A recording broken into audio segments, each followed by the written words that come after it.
10 times better than you, my mother said, each word sharp enough to cut through bone. Her voice echoed against the chandelier-lit dining room, bouncing off the gold-framed portraits of ancestors who'd never known me. My brother smirked, leaning back like a king on a stolen throne, his laugh loud enough to make the silverware vibrate. The air smelled of roasted lamb and betrayal, heavy and suffocating. My chest burned, but I held my face still, as if carved from stone. Hi everyone, my name is Celine, I'm 28. And if you've ever been told you are less than your own blood, stay with me. It wasn't just the words. It was the timing. My brother, gone for years, returning only when my father's will was unsealed. He hadn't called on my birthdays, hadn't come when I was sick, hadn't stood beside me when I fought through nights of loneliness. And yet, here he was, demanding half of everything, with my mother nodding like a priest blessing his sins. The mahogany table creaked as my aunt leaned in, her lips twisting into a whisper, "Don't make this dramatic, Celine." Her eyes, glassy and cold, held no mercy. Every breath I took felt like swallowing shards of ice. I glanced at the stack of legal envelopes resting on the sideboard, unopened, weighty, waiting. My inheritance wasn't money to me. It was survival, it was proof that all my silent endurance had meant something. To them, it was simply spoils. My brother's voice cut in again, casual and cruel. "Face it, sis, you've always been the shadow. I'm the reason this family name shines." The chandelier above flickered, as if even the light itself recoiled. My hands trembled, not from fear, but from the quiet storm gathering inside. I didn't reply. Not yet. Instead, I smiled. A small, steady smile, the kind that unsettles those who think they've won too easily. My mother tilted her head, confused by my silence. My brother raised his glass, already tasting victory. But what none of them realized was that this was only their opening act. Mine was still to come, and it would leave echoes they'd never escape. The silence I left hanging in that dining room followed me into the hallway, clinging like smoke after a fire. My heels tapped against the marble, steady and deliberate, while behind me their laughter cracked through the air like breaking glass. They thought I had surrendered. They thought I was walking away beaten. But I wasn't leaving in defeat. I was leaving to sharpen my truth. I stepped into my father's old study, the only room in that house that still felt like it breathed with memory instead of greed. Dust swirled in the lamplight, and the leather-bound books seemed to lean closer, as if urging me to hold my ground. On the desk lay the one thing my brother hadn't asked about, the locked folder my father entrusted to me before his final breath. Inside it weren't just papers. It was a map of everything he feared would happen, his son swooping back like a vulture, my mother enabling him, the inheritance turned into a weapon. But father had left me his voice, carefully documented in legal clarity. "Celine," he had written in his meticulous hand, "the weight of this family rests on the honest shoulders, not the loudest ones. Protect what is yours." My breath caught as I traced the ink, each word heavier than the last. For years I thought my father only saw me as a quiet shadow, the one who kept the home together while others wandered free. But these pages proved otherwise. He saw my endurance as strength, my silence as resolve. He had trusted me with the truth. Down the hall, my brother's voice boomed again, dripping arrogance. "She'll hand it over. She always does. She was born to lose." Their laughter followed, cruel and easy. I closed the folder slowly, my reflection caught in the glass frame of father's portrait. My eyes didn't look defeated. They looked calm, too calm. The kind of calm that terrifies when you realize it's the pause before a storm. I whispered into the stillness, "You called me a shadow, Marcus. But shadows always outlast the fire." And in that moment, I knew, I wouldn't just defend what was mine. I would turn their hunger into their downfall. Not with screams, not with vengeance shouted across the table, but with silence sharpened into a blade they'd never see until it was already at their throats. The rehearsal was over. The real performance had begun. The next morning, I returned to the house. The air smelled of coffee and entitlement, my brother's laughter drifting from the kitchen like smoke that refused to clear. My mother's voice, warm and indulgent, carried too. "Marcus, you've always been destined for more. Celine will understand. She always bends." I paused in the doorway, letting them bask in their illusion. Neither noticed me at first, their backs turned as they plotted how to slice my inheritance like cake. Marcus tapped at his phone, already searching for properties, already spending what wasn't his. Morning, I said evenly. The word landed like ice water. Both heads snapped toward me, their surprise poorly masked. You're here early, Marcus smirked, trying to recover. Changed your mind. I set my bag on the counter, pulled out the folder, and placed it down with deliberate care. The thud silenced the room. My mother's smile faltered. Marcus leaned forward, eyes gleaming with greed. Is that it? He asked, reaching. My hand pressed down on the folder before his fingers touched it. No, I whispered. This is the part you never saw coming. His brow furrowed, confusion breaking his grin. My mother shifted uneasily, sensing a shift she couldn't control. I spent years being quiet, I continued, voice steady, calm as glass. And you mistook my silence for weakness. But father didn't. He gave me the truth you'll never own. I opened the folder just enough for them to glimpse the first line of father's handwritten letter. The shock on my mother's face told me she recognized his penmanship instantly. Marcus blinked, his smirk cracking. You think you're clever, he muttered, trying to sound dismissive. But his voice wavered. I leaned closer, my words precise, deliberate. Clever? No. Just prepared. And preparation is something you never understood. The kitchen clock ticked loudly, slicing through the silence. I closed the folder again and smiled, not in triumph, but in warning. They thought the battle was theirs. They hadn't yet realized, I was writing the war. That night, I sat in my apartment with the folder spread across the table like a deck of loaded cards. Every page my father left behind wasn't just protection, it was strategy. His will had layers, and in the fine print lay a clause neither my mother nor Marcus had bothered to read. The inheritance wasn't an open door, it was a test. My father had written, to the child who remained steadfast when others strayed, the estate shall pass in full. Should disputes arise, only documented loyalty shall decide. Documented loyalty. That phrase burned in my mind. For years, I had letters, receipts, transfers, proof that I alone stood beside my father when Marcus vanished. I remembered the hospital visits, the mortgage I covered when funds ran dry, the care I gave while my mother looked the other way. All of it was there, catalogued, undeniable. I arranged the documents into neat stacks, each one a nail for the coffin of their claims. My hands shook, not from fear, but from the weight of justice pressing close. For the first time in years, I didn't feel like the forgotten daughter. I felt like the heir my father always intended. The phone buzzed. A message from Marcus, be ready tomorrow. Lawyer at 10. Don't drag this out. I stared at the screen, my lips curling into a quiet smile. Drag this out? He had no idea I was about to end it before it began. Sleep didn't come easy. I lay awake, listening to the city hum outside my window, my chest tight with a strange mix of grief and determination. I mourned the family I wished I had, the mother who never chose me, the brother who saw me only as an obstacle. But grief had no room in tomorrow's battle.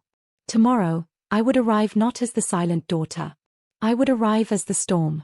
And when I walked into that lawyer's office, carrying every page my father entrusted to me, they would finally understand, shadows don't disappear.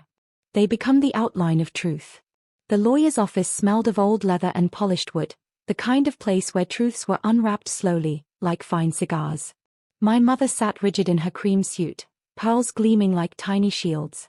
Marcus lounged beside her, tapping his foot impatiently, as if the room already belonged to him. I walked in last, folder in hand, my steps measured. The lawyer, an older man with sharp glasses, rose politely. Miss Celine, glad you could join us. Marcus smirked.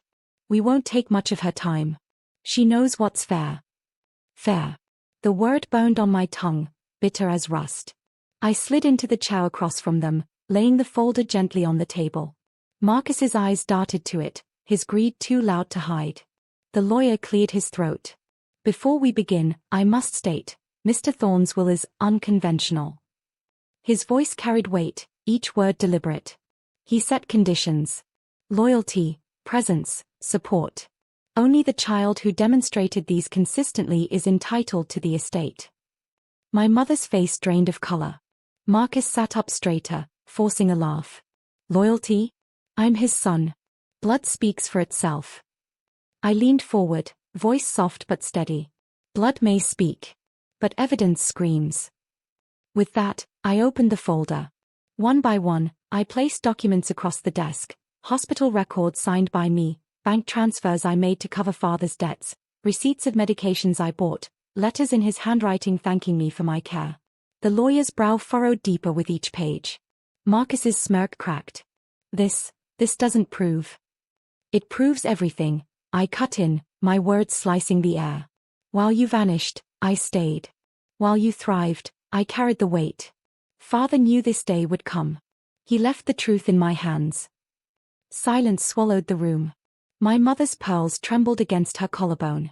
Marcus's fists tightened, his confidence leaking away like air from a punctured tire. The lawyer folded his hands. It appears, by all legal measures, the estate belongs solely to Celine. And just like that, the storm began. Marcus shot up from his chair so fast it nearly toppled backward.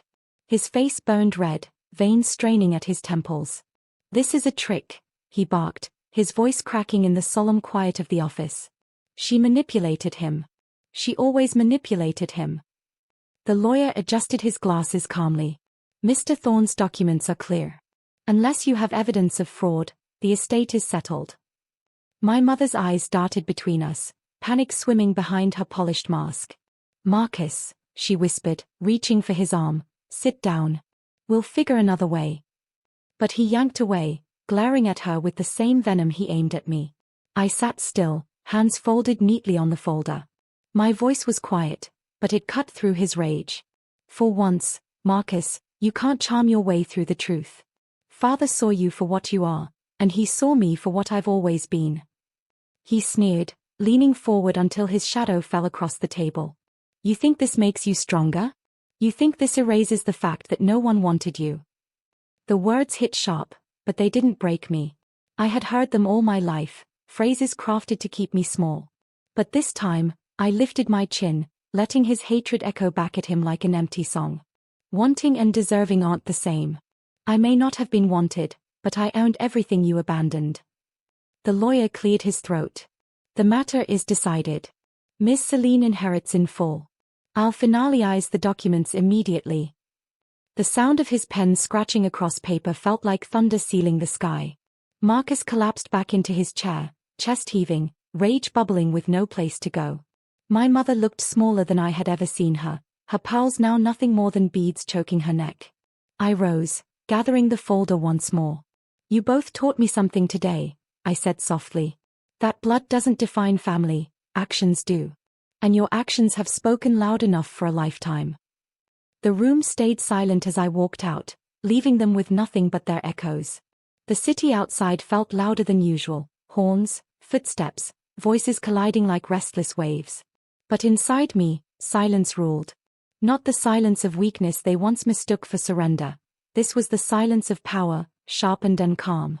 I carried the folder close to my chest as I walked home, though I no longer needed its protection. The truth had already been written into law. Still, its weight reminded me of the years I bore alone, nights I sat by father's bed, mornings I stretched a single paycheck to cover 2 lives, afternoons when the phone stayed silent because Marcus never called. That silence had carved me, and now it was my strength. Later, I stood at my apartment window, watching the city lights flicker like 1,000 eyes. My phone buzzed. A message from Marcus: "You'll regret this. You've turned the family against you." I stared at the words, a cold smile forming. The family? He meant my mother, the same woman who had declared him 10 times better than me. If that was the standard of family, then perhaps I was better off without it. I didn't reply. Some wars end not with bullets or fire, but with refusal. Refusal to bend, to answer, to keep carrying weight that isn't yours. Instead, I pulled out father's final letter again. His handwriting wavered but strong enough to pierce me still. "Strength isn't loud, Celine. It is quiet. It is the choice to endure without losing yourself. When the day comes, stand tall. Don't waste words proving them wrong, their collapse will do that for you." I pressed the page against the window glass, letting the city lights shine through it like stars. For the first time, I didn't feel like the forgotten daughter. I felt like the rightful heir, not just of wealth, but of resilience. The storm was no longer theirs to unleash. It was mine to command. And tomorrow, they would learn that storms don't fade, they leave scars. The following week, I received an invitation I hadn't expected: dinner at my mother's house. No apology, no warmth in the card, just neat handwriting: "Come. Let's talk." I almost didn't go. But something inside me whispered that closure isn't given, it's taken. The dining room was just as I left it: chandelier glowing, table gleaming, portraits watching.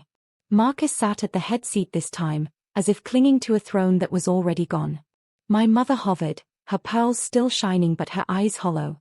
"Celine," she said softly, "we can start over. Share a little, at least.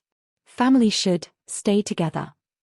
I looked at her, then at Marcus, who smirked as if he'd written her lines himself. For years, I would have bent under those words, desperate to belong. But tonight, I wasn't the same woman. I placed father's final letter in the center of the table.